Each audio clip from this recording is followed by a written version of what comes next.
The body hit the marble floor of the theater of Pompey on the 15th of March, in the year 44 before the Common Era, and the men who had just stabbed it 23 times stood looking at each other in the sudden silence of what they had done.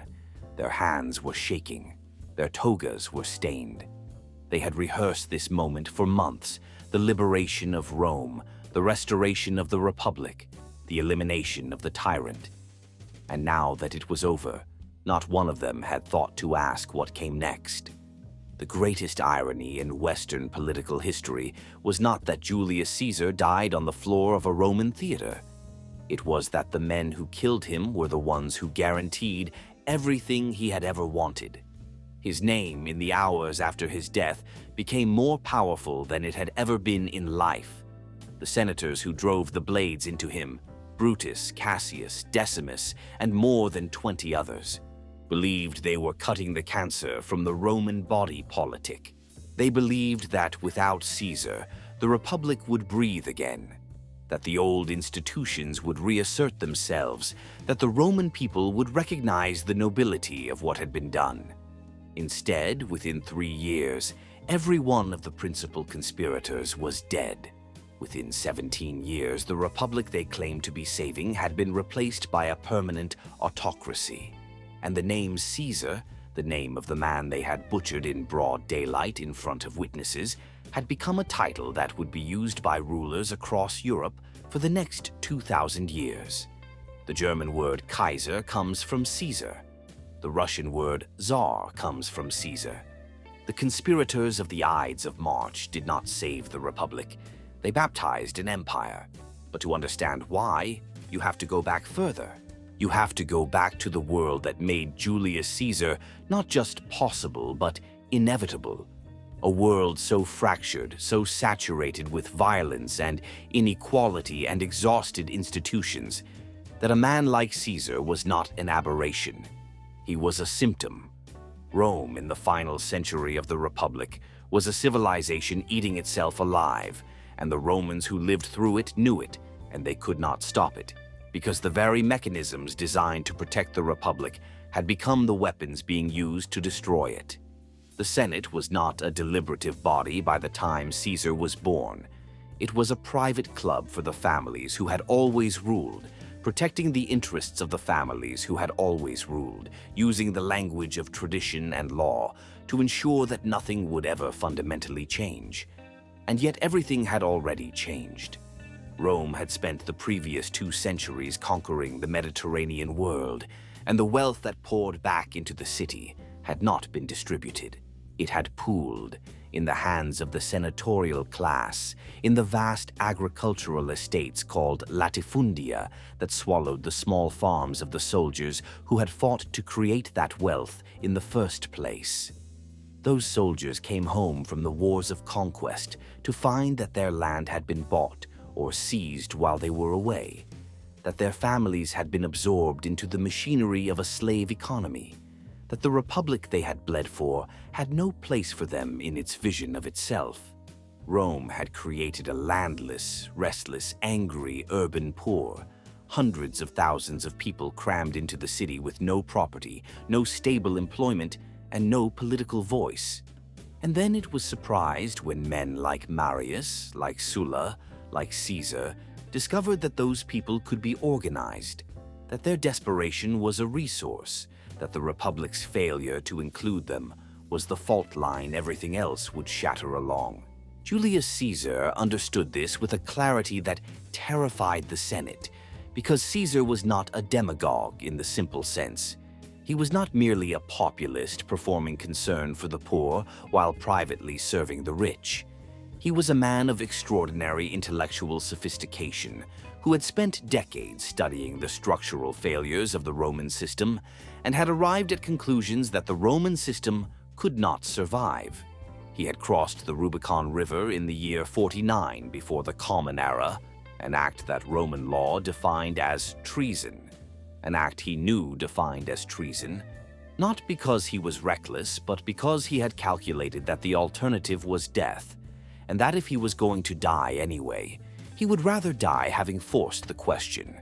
The question that the Republic had been refusing to answer for a century: who does Rome actually belong to? The Senate's answer, delivered in 23 stab wounds, was that Rome belonged to them. But the Senate's answer had arrived 40 years too late. The legions had already shifted their primary loyalty from the state to their generals.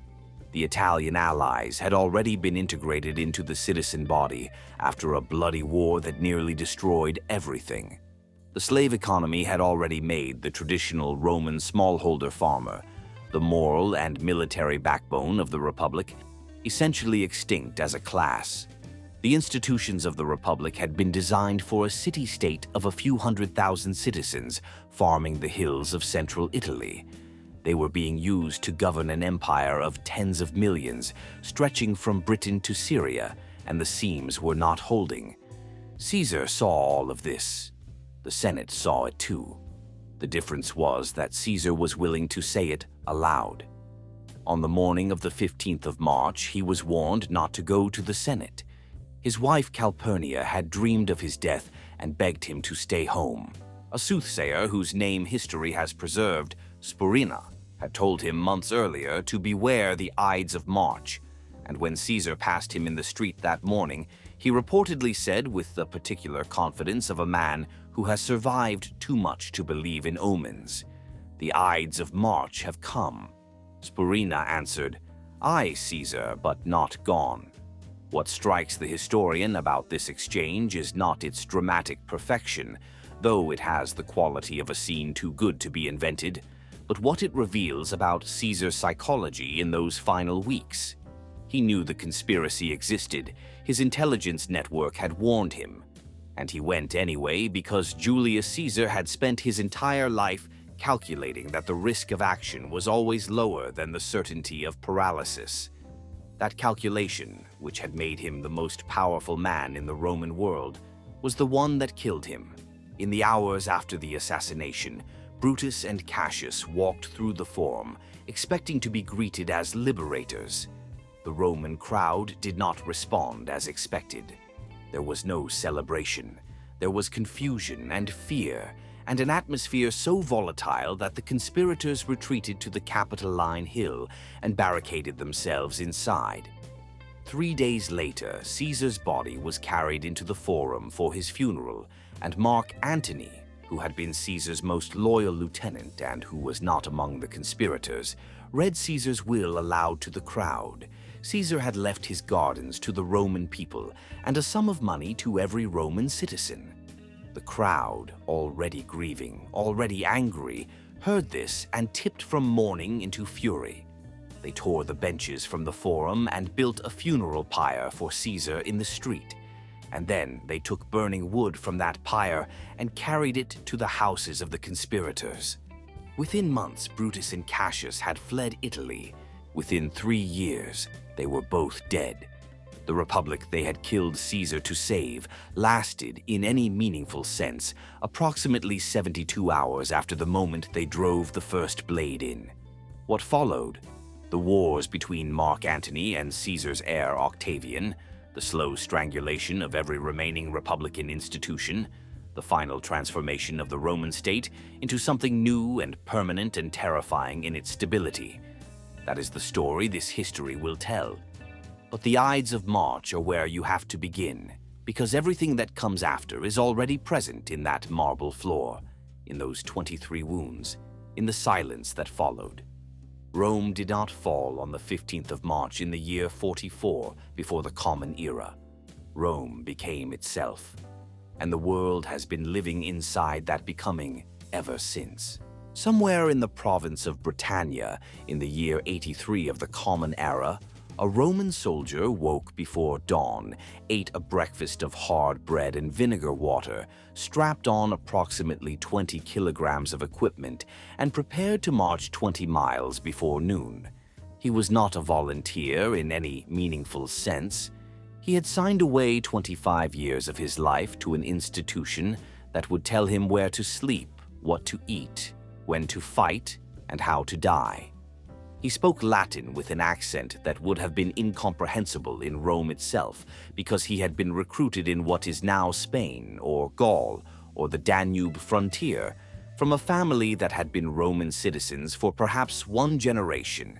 And yet, this man, anonymous, exhausted, 10 years from home, was the atom from which the greatest empire the Western world had ever seen was constructed. Not the emperors, not the Senate, not the generals whose names fill the history books.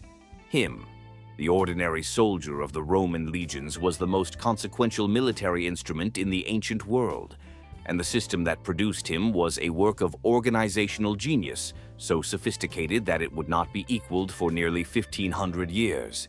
To understand how Rome conquered the world, you have to first abandon the idea that it happened through superiority of weapons. The Romans did not have better swords than the Gauls, or better cavalry than the Parthians, or better naval technology than the Carthaginians, at least not initially. What they had was something far more durable and far more dangerous: a system, a machine for converting human bodies and human time into organized, sustained, scalable military force. The Roman legion was not merely a fighting unit. It was a self-contained civilization in miniature, capable of building roads, bridges, and fortified camps, of conducting sieges that could reduce stone walls to rubble, of administering conquered territories while simultaneously preparing for the next campaign. The genius of the Roman military was not tactical brilliance in individual battles, though that existed. It was institutional memory, the capacity to lose a battle, absorb the lesson, and return more lethal than before. Consider what Rome did after the Battle of Cannae in the year 216 before the Common Era, arguably the worst military defeat in Roman history.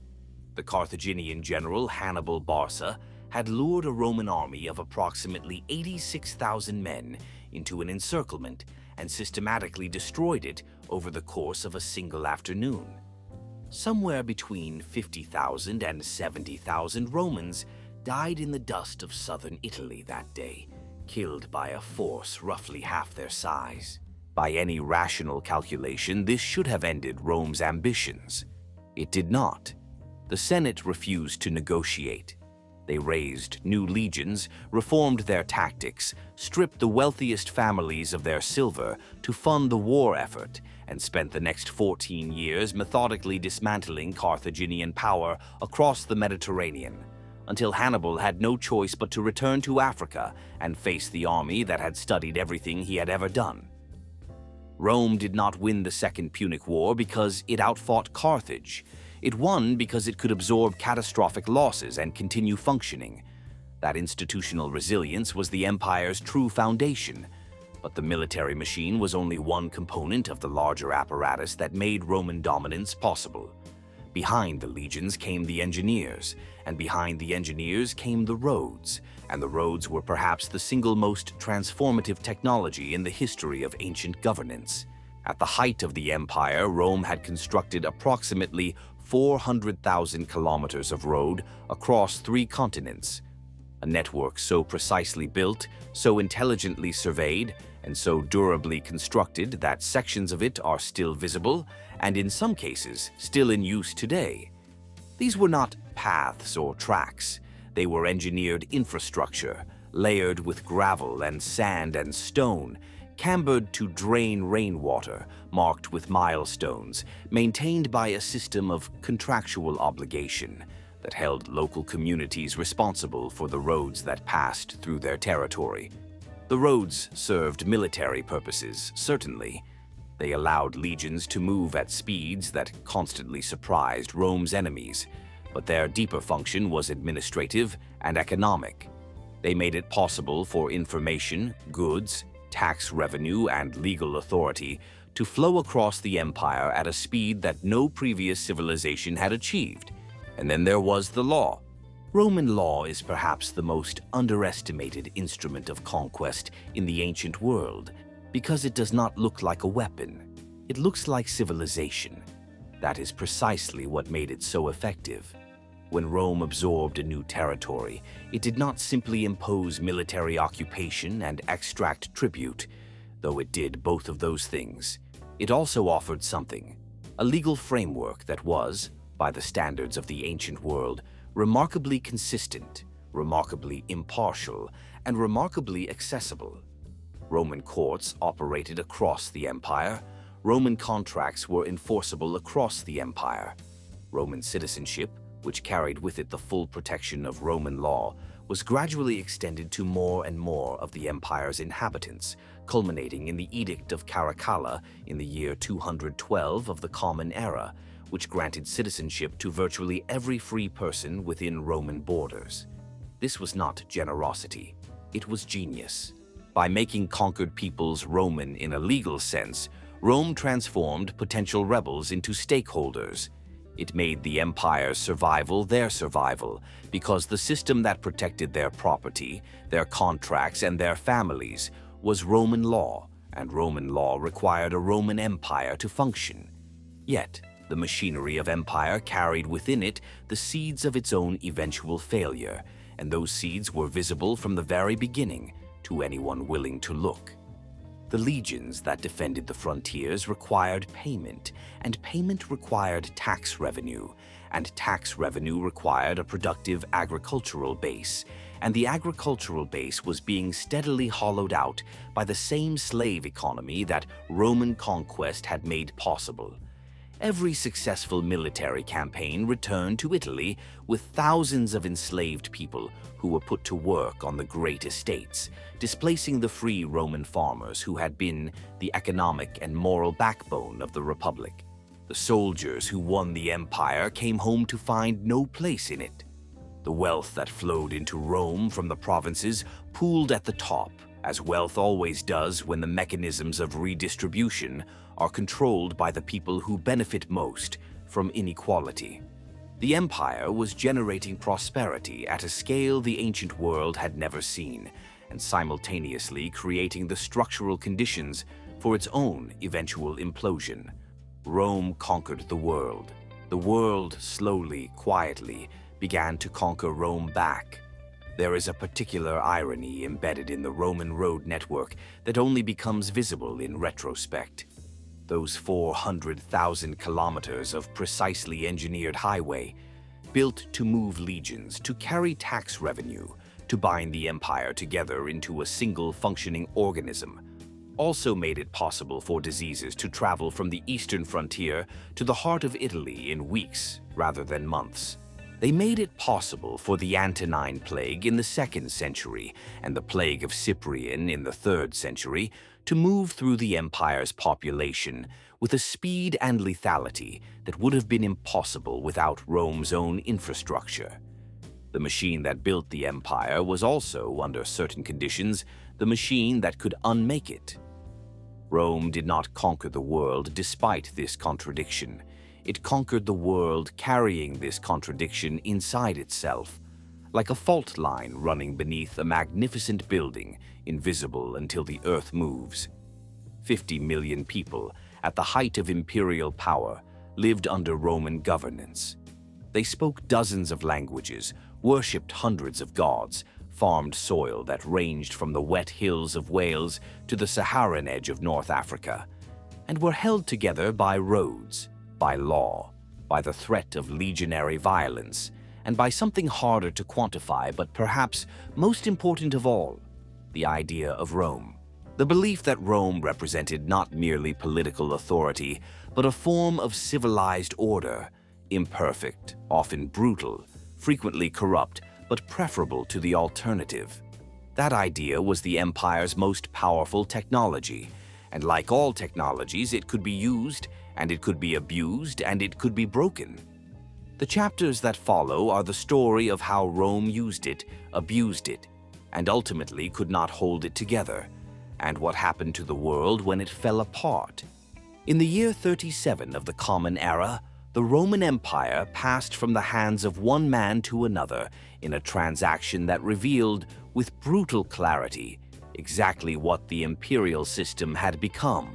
Tiberius, Augustus's successor, a man of genuine military competence and deep psychological torment, died on the island of Capri after years of self-imposed exile from the city he governed from a distance, leaving behind a reign that had begun with administrative discipline and ended in a climate of paranoia, so total that the Roman Senate had spent its final years denouncing citizens to death on the basis of rumors, private grievances, and invented conspiracies.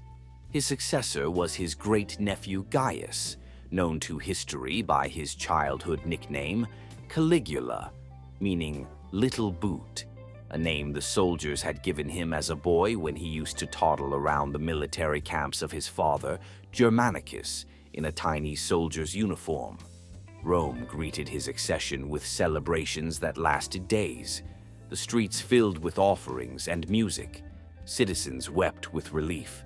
They had survived Tiberius. Now, at last, something better. They were wrong in ways that would have been comic if they had not been so catastrophic.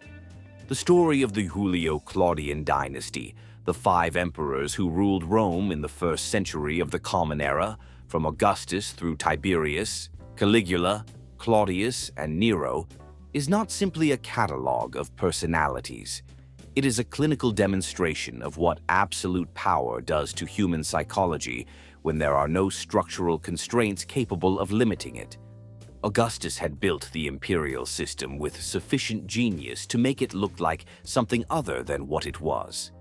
A monarchy dressed in republican clothing, a permanent autocracy performing the rituals of shared governance.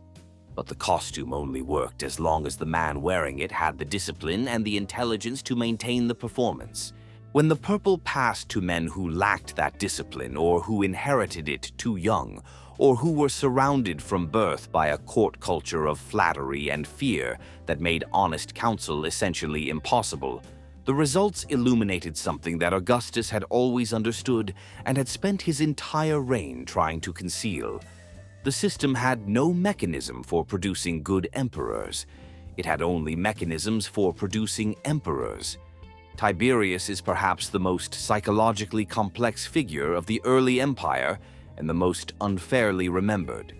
He was a superb general who had spent decades on the frontiers defending the empire Augustus had built, a man of stoic temperament and genuine administrative competence who took power at the age of 55, already exhausted by decades of service he had never sought. The Roman historian Tacitus, who despised him, nonetheless preserved enough evidence for a careful reader to see what Tiberius actually was: a man constitutionally unsuited for the performance that the imperial role required, thrust into a position that demanded he pretend to be something he was not, surrounded by a Senate he correctly identified as servile and sycophantic, and gradually consumed by the suspicion that everyone around him was either lying to his face or plotting against his life. He was not wrong about the Senate. He was not wrong about the plots. His error was in responding to an environment of genuine danger by creating a legal instrument, the treason law, the lex maestatis, that transformed private speech into a capital offense and gave professional informers the power to destroy anyone they chose to accuse. He built a machine for political terror and then retreated to Capri and let it run. Caligula's reign lasted less than 4 years, and the historical record of it is so saturated with sensationalism that separating the documented from the invented has occupied scholars for centuries.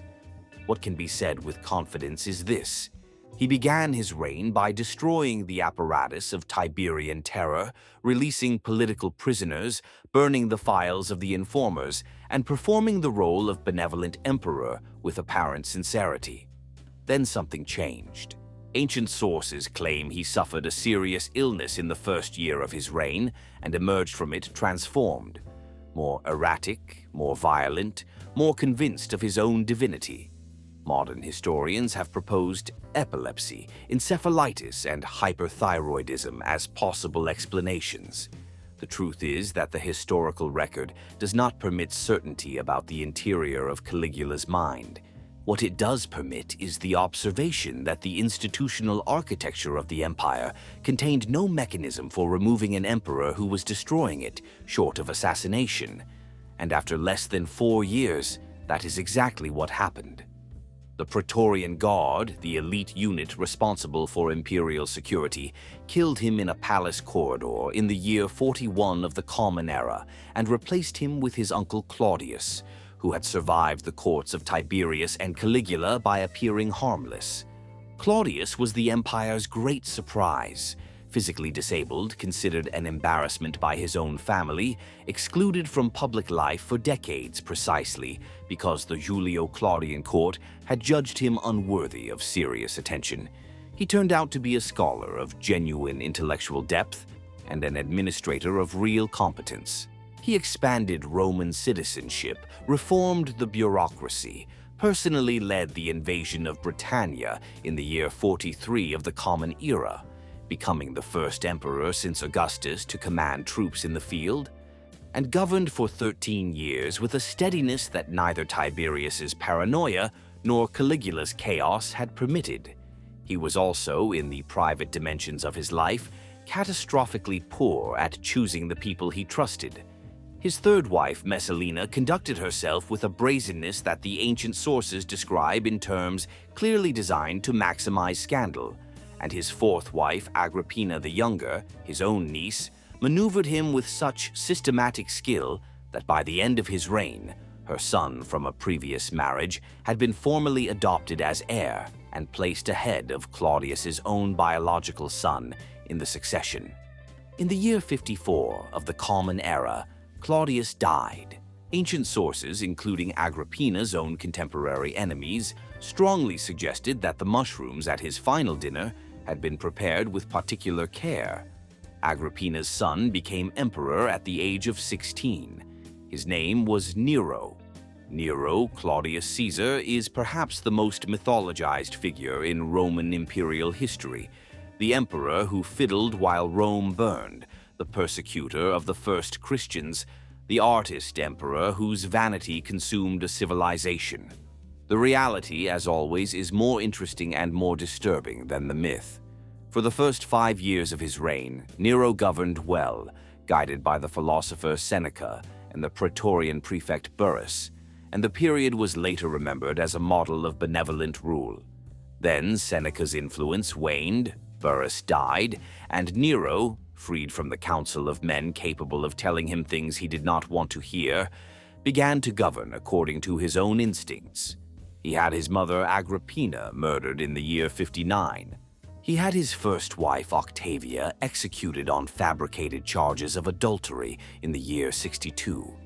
When Rome burned in the year 64 of the Common Era, a fire that destroyed 10 of the city's 14 districts over 9 days, Nero's response was to build a palace of unprecedented magnificence on the cleared land, a complex called the Domus Aurea, the Golden House, whose entrance hall contained a rotating dining room and a statue of Nero himself, 120 feet tall. The Roman people, whose homes had burned, were not asked to share in the vision. What the story of the Julio-Claudians ultimately reveals is not a series of individual failures, but a systemic one.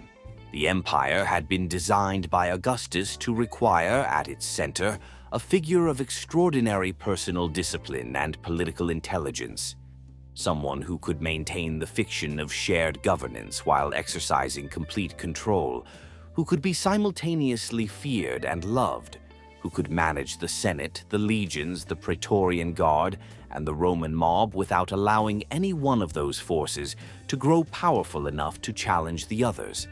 Augustus himself barely managed it.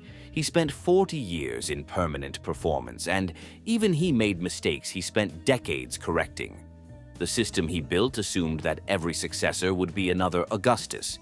It provided no mechanism for ensuring this, and no mechanism for surviving it when it failed. The trap of the purple was this: it selected for ambition ruthlessly, while demanding, once ambition was satisfied, precisely the qualities that ambition tends to destroy. Rome did not drive its emperors mad. It built a throne that only a very specific kind of person could occupy without being consumed. And then it kept putting very different kinds of people on it and kept being surprised by the results.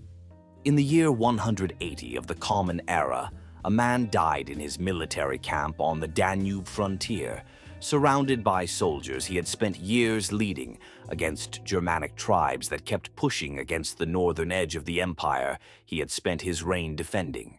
He was 58 years old, and he had been emperor for 19 years, and in that time he had also written, in Greek, in the margins of his military campaigns, a series of private philosophical meditations that he never intended for publication and that would become, 18 centuries later, one of the most widely read books in the world. His name was Marcus Aurelius, and the British historian Edward Gibbon, writing in the 18th century, identified his reign and the four that preceded it as the period in which the condition of the human race was most happy and prosperous. What Gibbon did not emphasize with sufficient force, and what history tends to minimize in its eagerness to celebrate, is that Marcus Aurelius knew, with the precise melancholy of a man who had thought carefully about everything, that everything he had built was already beginning to come apart. He wrote about impermanence obsessively. He wrote about the futility of legacy, the inevitability of decay, the way empires and philosophies and individual lives all dissolve into the same indifferent river of time. He was writing, without knowing it, about his own empire, about Rome. And he was right. The 5 emperors who ruled Rome between the years 96 and 180 of the Common Era, Nerva, Trajan, Hadrian, Antoninus Pius, and Marcus Aurelius, came to be called the 5 good emperors, a label that is simultaneously accurate and deeply misleading. It is accurate because, by the comparative standards of Roman imperial history, these men governed with a consistency, a restraint, and an institutional competence that stands in sharp contrast to the chaos of the Julio-Claudians and the carnage of what came before Nerva's accession. It is misleading because it implies that the quality of their governance was primarily a function of their individual virtue, when the more uncomfortable truth is that the conditions which made their reigns possible were as much structural and circumstantial as they were personal. The empire they inherited was wealthy, militarily secure at most of its frontiers, administratively functional, and sufficiently stable to absorb the normal turbulences of political transition. They were good emperors in part because they were good men. They were also good emperors because the empire they governed had not yet reached the point at which no amount of personal virtue could have made a difference. That point was coming.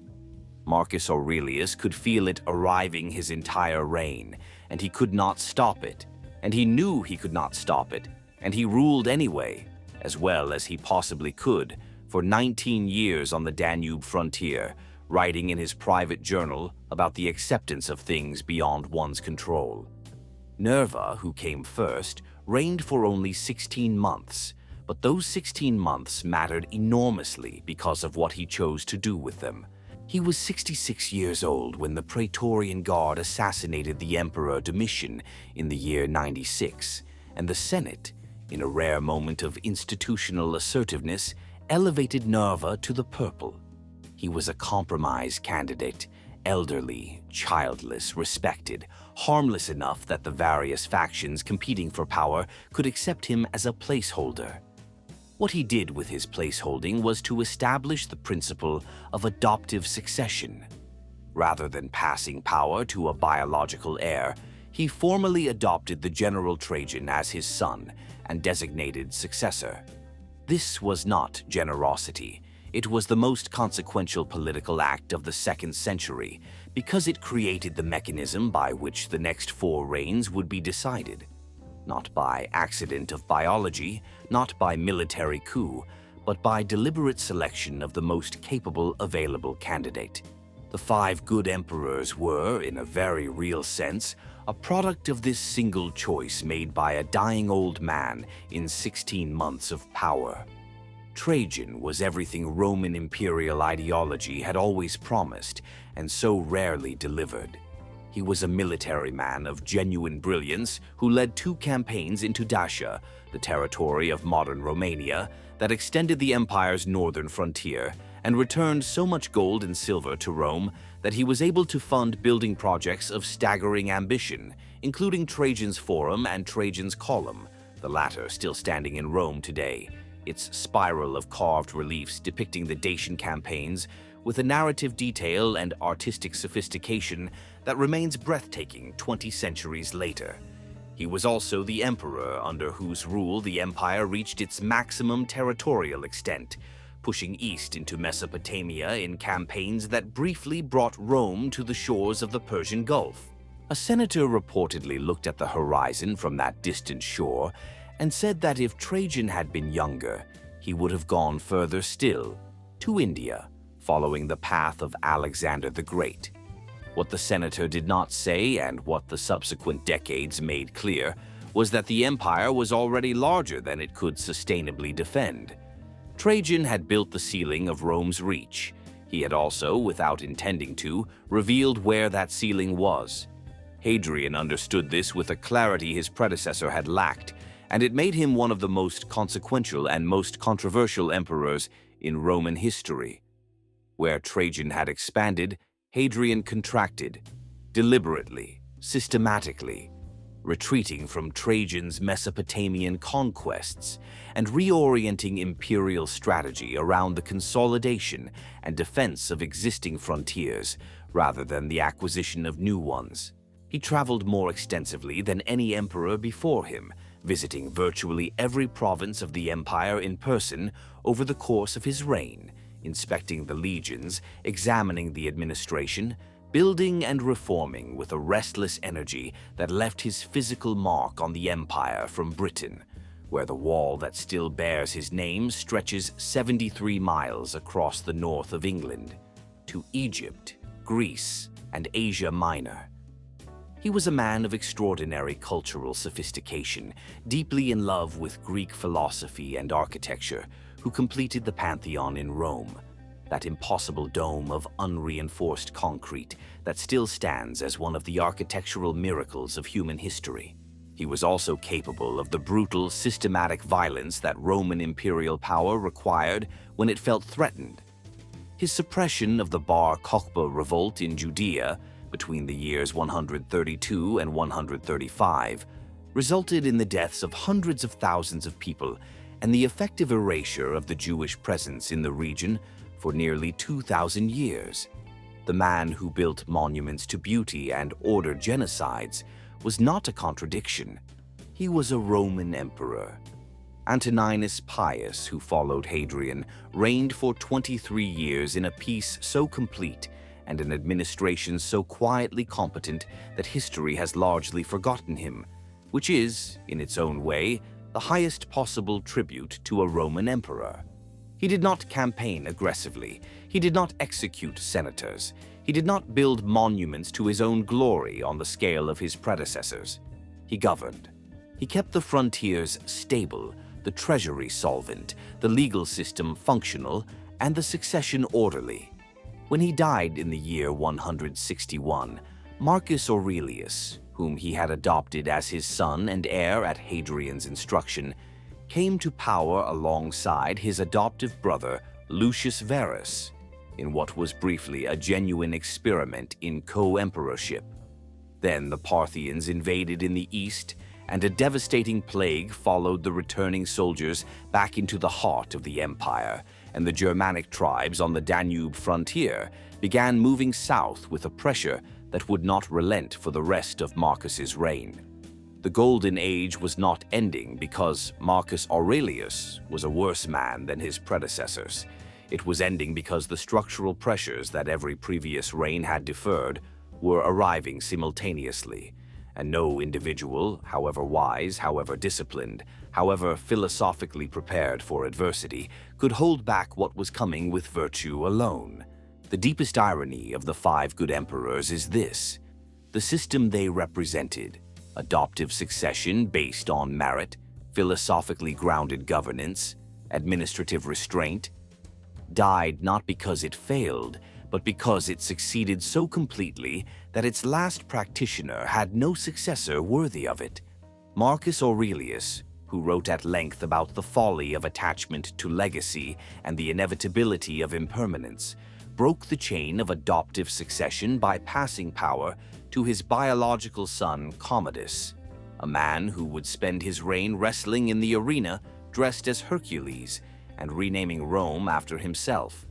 Whether Marcus made this choice out of paternal love, political calculation, or simple exhaustion, history does not clearly record. What history records is the result. The most carefully constructed experiment in enlightened governance the ancient world had ever attempted ended not with a philosophical successor, but with a man who had himself announced to the Roman Senate as a god. The meditations of Marcus Aurelius survived. The system they embodied did not. In the year 235 of the Common Era, a Roman general named Maximinus Thrax, a man of such physical enormity that ancient sources claim he stood 8 feet tall, drank an amphora of wine each day, and could pull a loaded cart by himself, though all of these details should be treated with the skepticism history always deserves. Had the Emperor Severus Alexander murdered in his tent on the Rhine frontier, along with the Emperor's mother, and declared himself ruler of the Roman world. He was the first emperor in Roman history who had never set foot in Rome, never served in the Senate, and came from a background so obscure that his enemies said he was the son of a Goth and an Alan, barbarian blood on a Roman throne. Whether or not the physical descriptions of him were accurate, the political reality they encoded was. The empire had entered a new phase, one in which the old social architecture that had always constrained who could reach for the purple had been permanently shattered, and the legions on the frontiers had discovered that they could make and unmake emperors faster than Rome could respond. The crisis of the 3rd century had begun. It would not end for nearly 50 years, and in those 50 years, Rome came closer to total dissolution than at any point in its history, not through conquest from outside, but through a systematic self-destruction that no external enemy could have engineered with greater efficiency. The numbers alone are staggering enough to require a moment of stillness. Between the assassination of Severus Alexander in 235 and the accession of Diocletian in 284, the Roman Empire cycled through approximately 26 emperors. Historians debate the precise count depending on which claimants they recognize as legitimate. And of those 26, the overwhelming majority died violently, most of them killed by the same soldiers who had elevated them to power. The average reign during this period lasted less than 2 years. Some lasted weeks. The Emperor Gordian I and his son Gordian II reigned simultaneously for 22 days before both were dead. Pupienus and Balbinus, elected by the Senate in a brief and desperate reassertion of senatorial authority, lasted 99 days before the Praetorian Guard dragged them through the streets of Rome and cut them to pieces. The empire was not merely politically unstable in this period, it was institutionally incoherent, a system in which the mechanisms that were supposed to transfer power had completely broken down, replaced by nothing but the temporary loyalty of whatever soldiers happened to be standing nearest to whoever had most recently put on the purple. But the political chaos was only the most visible symptom of a crisis that ran far deeper and in multiple directions simultaneously. While emperors rose and fell in the center, the frontiers were collapsing. The Sassanid Persian Empire, which had replaced the Parthians in the east in the year 224 under the dynamic founder Ardashir I, was a far more aggressive and capable adversary than anything Rome had faced on its eastern border in generations. In the year 260 of the Common Era, the Persian king Shapur I defeated the Roman army at the Battle of Edessa and captured the Emperor Valerian, the only time in Roman history that a sitting emperor was taken prisoner by a foreign enemy. Shapur commemorated this achievement with rock reliefs carved into cliff faces in Persia that still survive today, showing the Persian king on horseback with the Roman emperor kneeling before him in submission. Rome, which had spent centuries projecting an image of invincible military supremacy across the known world, had its emperor displayed as a captive trophy in enemy propaganda. The psychological impact was as devastating as the military one. On the northern and western frontiers, the pressure was equally relentless. The Germanic tribes that had pushed against the Rhine and Danube boundaries during the reign of Marcus Aurelius had not retreated. They had reorganized. New confederations emerged during the 3rd century: the Alemanni, the Franks, the Goths, groupings of tribes that were larger, more politically coherent, and more militarily sophisticated than anything Rome had faced in the previous century. In the year 260, the same year Valerian was captured in the east, Germanic raiders broke through the Alpine passes and raided deep into northern Italy for the first time in centuries, reaching as far south as Ravenna before being driven back. The empire that had once projected force outward from its frontiers in every direction was now struggling to prevent those frontiers from dissolving entirely, and it was doing so with an army that was simultaneously fighting a dozen separate crises and being depleted by a plague. The plague of Cyprian, named after the bishop of Carthage who described its symptoms, that ancient sources claimed was killing 5,000 people a day in Rome at its peak. A civilization does not absorb all of this simultaneously without fundamental transformation. Rome did not absorb it. It was transformed by it. The economic consequences of sustained military crisis compounded everything else with a remorselessness that no emperor could interrupt, because no emperor lasted long enough to implement the structural reforms that might have helped. Military spending had always been the largest single item in the imperial budget, and as the frequency of military crises multiplied, the cost of maintaining and paying the legions increased far faster than the tax base could support. The response across multiple reigns was the same: debase the currency. The silver content of the Roman denarius, which had been approximately 90% silver under Augustus, fell to approximately 2% by the reign of Gallienus in the 260s. A debasement so severe that it functioned as a slow-motion hyperinflation, destroying the purchasing power of the ordinary Roman citizen and the economic confidence of the merchants and landowners whose commercial activity generated the tax revenue the state depended upon. Prices of basic goods increased by factors of 10 and 20 and more across the 3rd century. Trade contracted. Cities shrank. The complex, interconnected economic organism that Roman peace had made possible began reverting to more localized, more fragmented, more subsistence-oriented patterns that would later characterize the post-Roman medieval world. The economic collapse of the 3rd century did not cause the fall of the Western Empire, that would come 2 centuries later, but it restructured the economic foundation of Roman civilization in ways that could never be fully reversed. And yet, against all probability, Rome survived. Not intact, not unchanged, not without scars that would define everything that followed. But it survived. The credit for this belongs primarily to a series of emperors in the 260s and 270s, men of Balkan military origin like Claudius Gothicus, Aurelian, and Probus, who combined genuine military genius with a ruthless pragmatism about what the empire could and could not afford to defend. Aurelian, in particular, stabilized the empire with extraordinary energy between the years 270 and 275, defeating the breakaway Gallic Empire that had split from Rome in the west, and the Palmyrene Empire of the formidable Queen Zenobia that had seized the eastern provinces, reunifying the Roman world through sheer force of will and military competence. And then, in an act that spoke more clearly about the state of the empire than any official announcement could, constructing a defensive wall around the city of Rome itself, for the first time in centuries, because the eternal city could no longer be assumed to be beyond the reach of its enemies. Aurelian's Wall still stands in Rome today, 12 miles of brick and concrete encircling the city he had saved, a monument to the man and a confession about the world he lived in.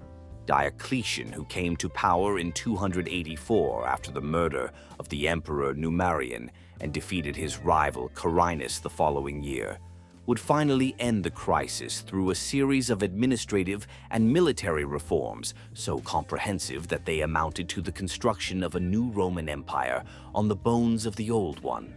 But the empire Diocletian stabilized was not the empire of Augustus or of Trajan or of Marcus Aurelius. It was something harder, more bureaucratic, more expensive, more militarized, more overtly autocratic, and more visibly fragile. An empire that had survived the 3rd century the way a human body survives a near-fatal illness, with the organs functioning but the underlying vitality permanently diminished. Rome had eaten itself almost entirely during those 50 years. What remained was recognizably Roman in name and in certain institutional forms, but the confidence was gone. The sense of permanent invincibility that Augustus had so carefully constructed had been shattered beyond repair, and the question that would define every subsequent century of Roman history had been placed permanently on the table.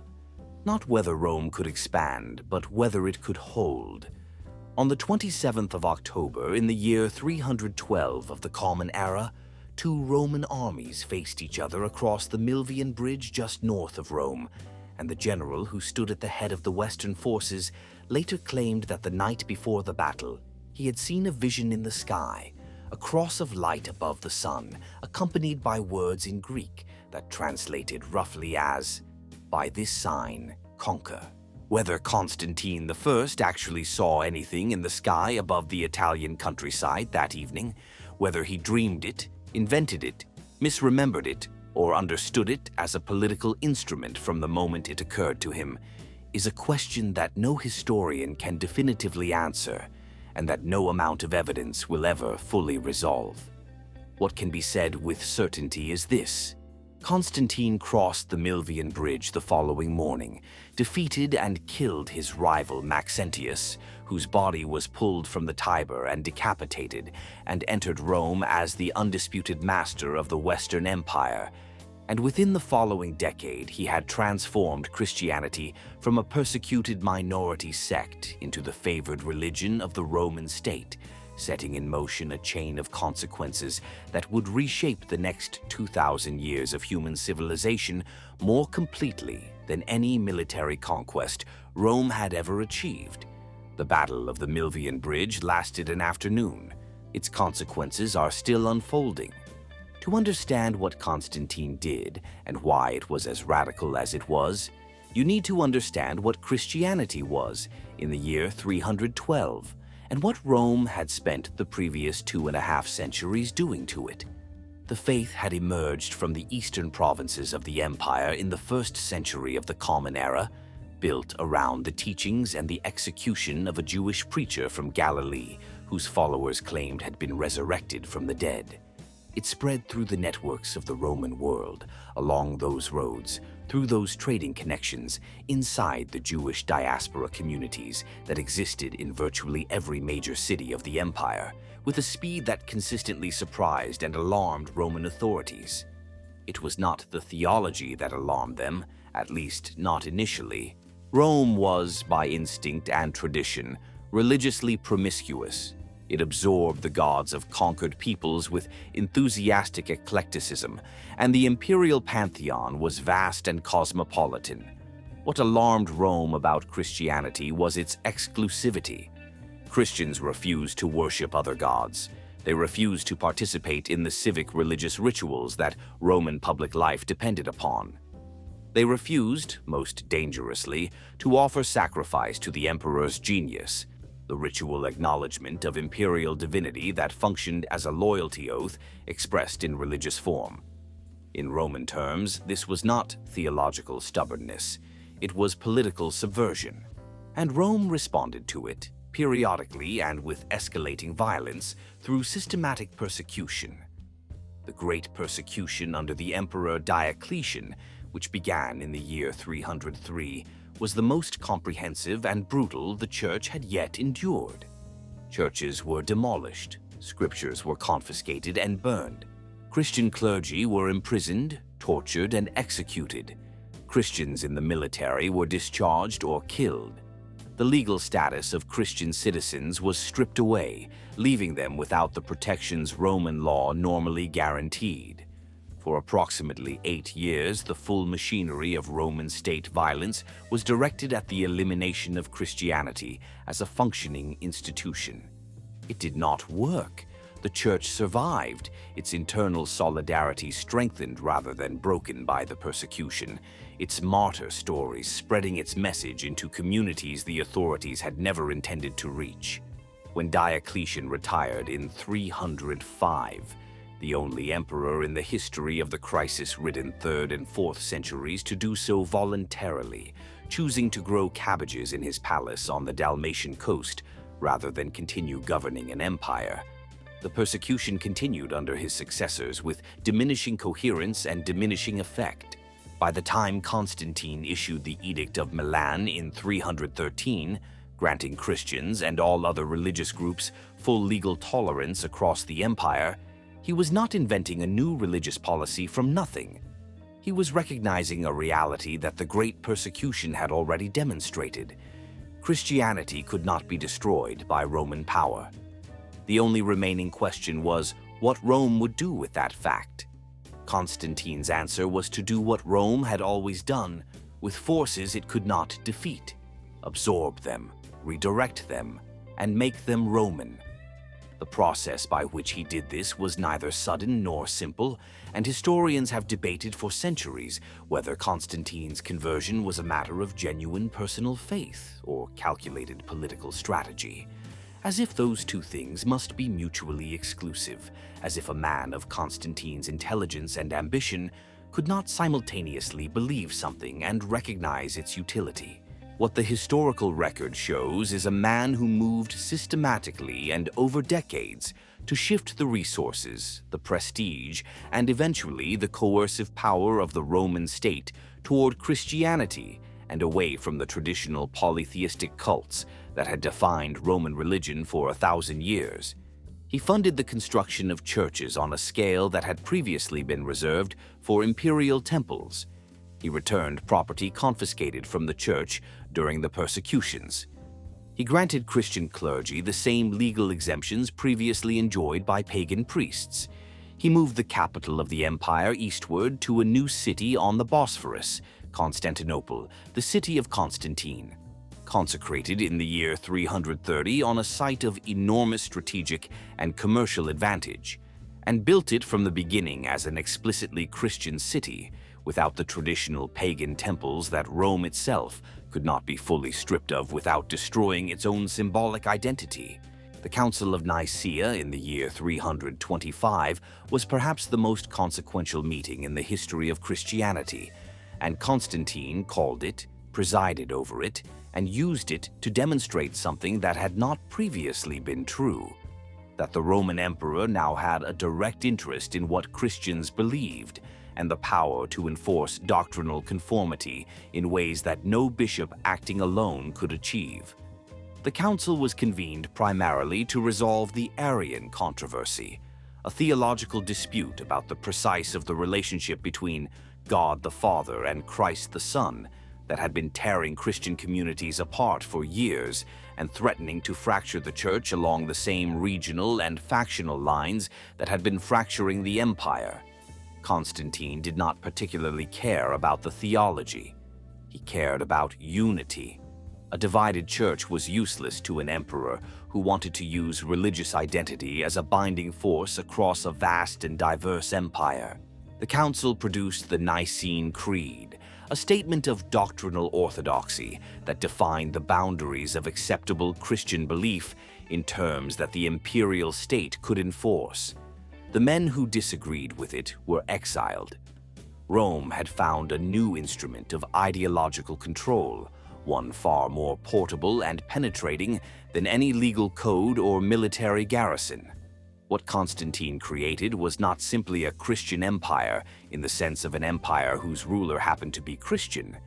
It was something structurally new, a civilization in which political authority and religious authority were intertwined in ways that neither Roman tradition nor Christian theology had previously envisioned, and that would define the political architecture of Europe for the next 1,000 years and beyond.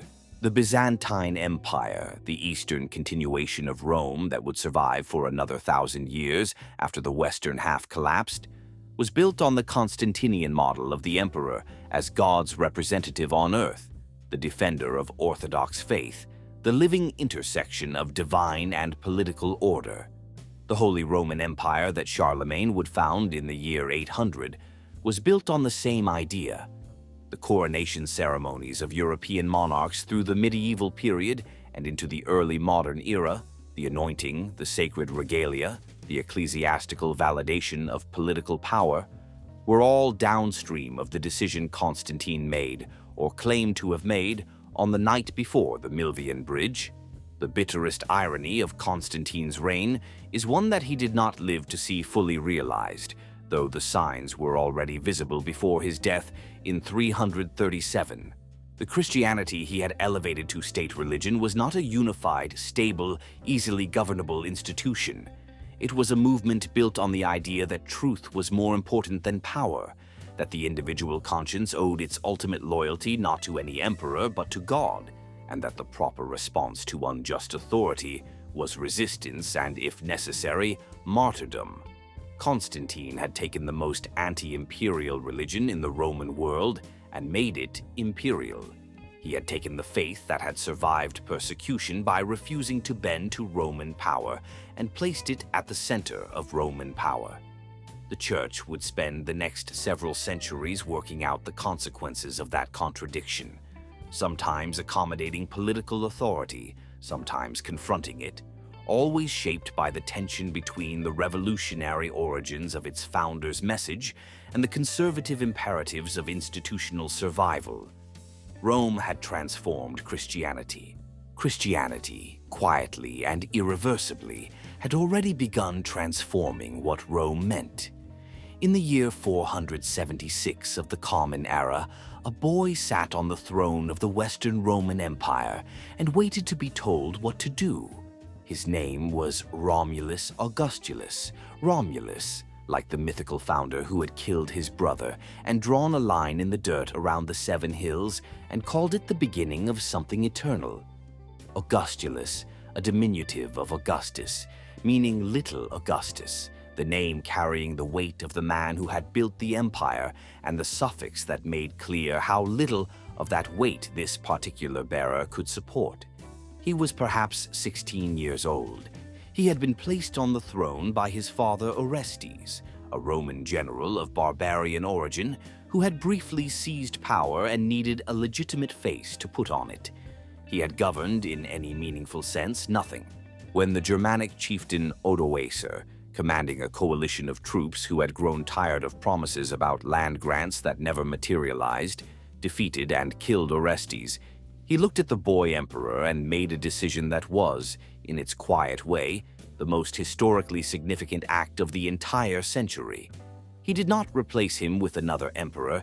He sent the imperial regalia, the diadem, the purple robes, the symbols of a tradition that stretched back 500 years, to Constantinople, to the Eastern Emperor Zeno, with a message that said, essentially, that one emperor was sufficient for the Roman world and that the West did not require its own.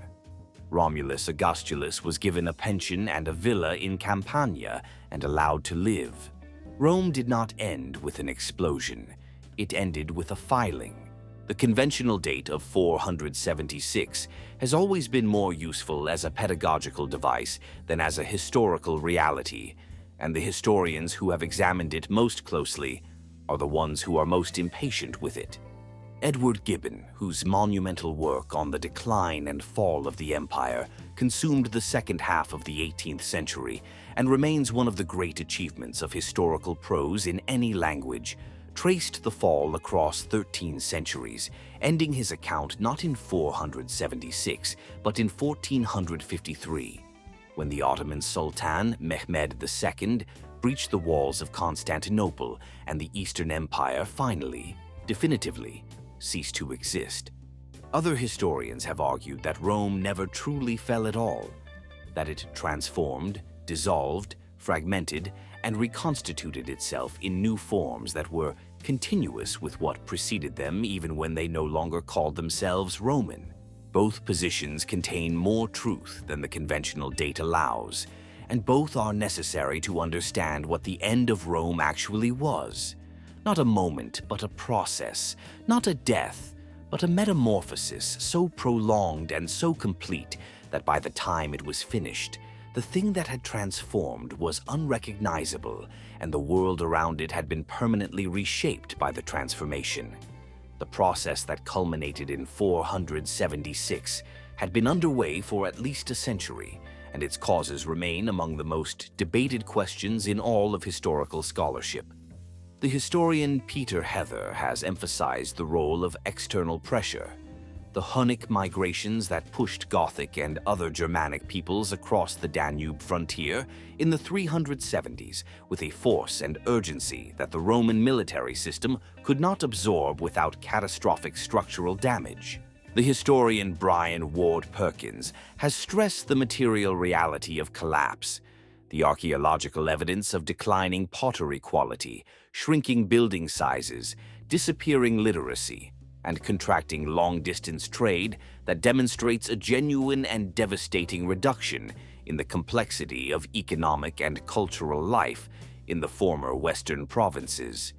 The historian Walter Goffert argued instead for a process of accommodation, that the barbarian kingdoms that replaced Roman administration in the West were not conquerors who destroyed something, but inheritors who adapted and continued it. That the transition was more negotiated than catastrophic, more evolutionary than revolutionary. All of these scholars are looking at the same evidence. They are not reaching the same conclusions. This tells you something important. The fall of Rome was not a single thing with a single cause. It was a convergence of pressures, military, economic, political, demographic, climatic, epidemiological, arriving at sufficient density over sufficient time to overwhelm a system that had, for centuries, demonstrated a remarkable capacity to absorb individual crises and continue functioning. The moment that, more than any other, marks the point of no return is not 476, but 378, the Battle of Adrianople, in which the Visigothic forces that the Emperor Valens had allowed to cross the Danube the previous year, fleeing Hunnic pressure from the east and promised land and security in exchange for military service, turned on the Roman army after being exploited and abused by corrupt Roman officials and destroyed it.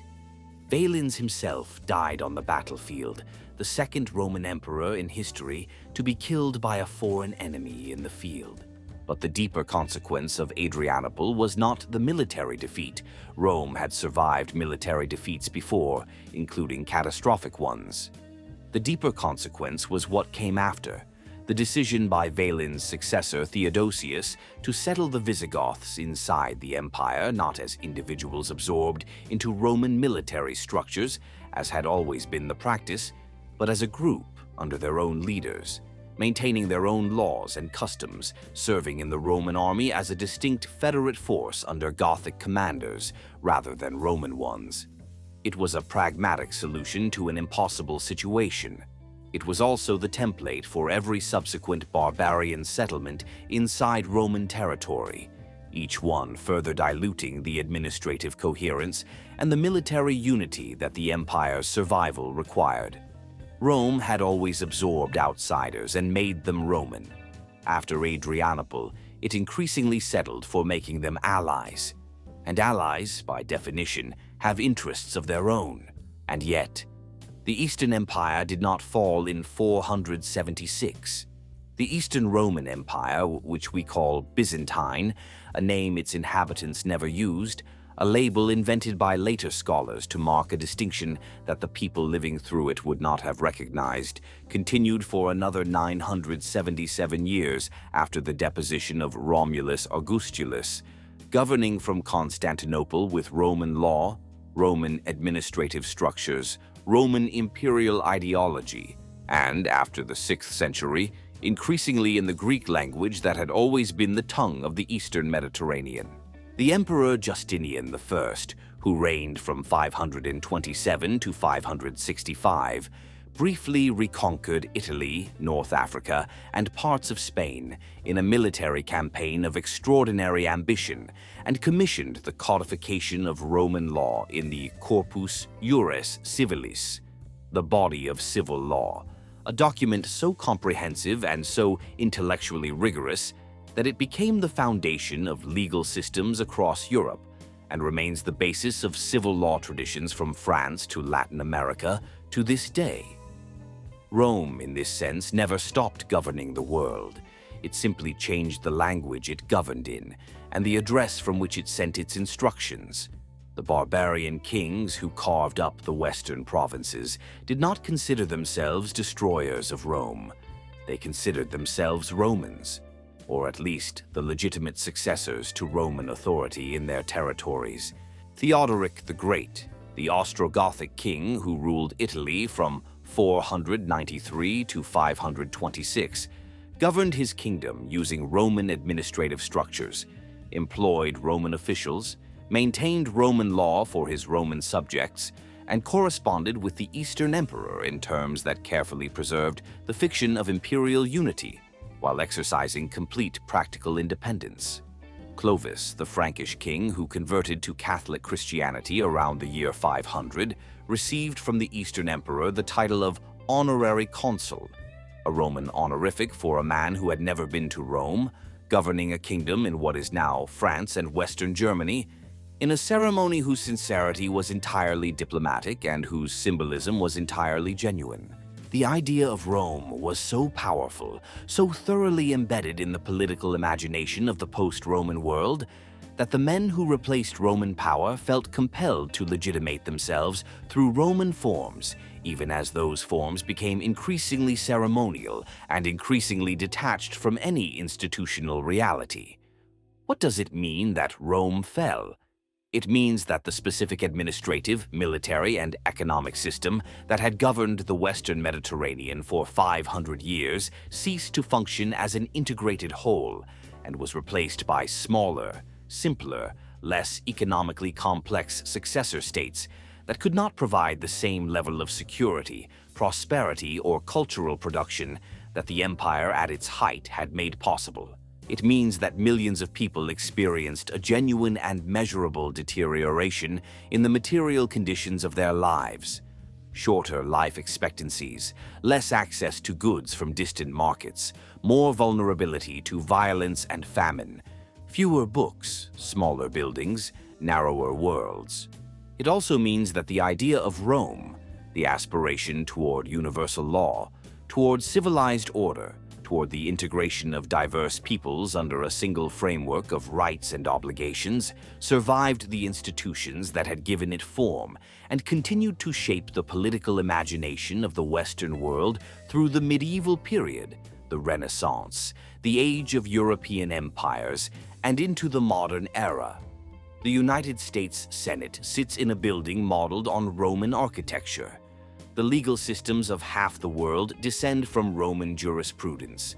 The Catholic Church, which filled the institutional vacuum left by the collapse of Roman administration in the West, still uses Latin, still organizes its territories in dioceses, a Roman administrative term, and still operates from a city whose identity is inseparable from the empire that once ruled the world from its hills. Rome fell. Rome did not end, and that distinction between the death of an institution and the survival of the idea it carried is perhaps the most important thing the complete history of the Roman Empire has to teach us about how civilizations actually work and how they actually die, and why the line between those two things is so much harder to draw than we would like it to be.